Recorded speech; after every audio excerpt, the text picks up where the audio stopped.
BRS Bharat राष्ट्र समिति के साबिका एमएलए सायना की छोटी बेटी जी नवदीता को बाई इलेक्शन के लिए सिकंदराबाद कंटोनमेंट हलके के एमएलए उम्मीदवार के तौर पर ऐलान किया गया।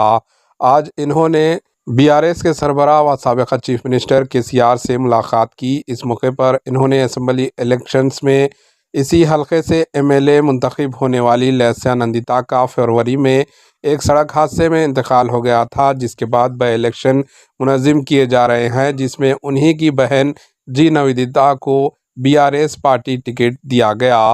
Bureau report, HN news.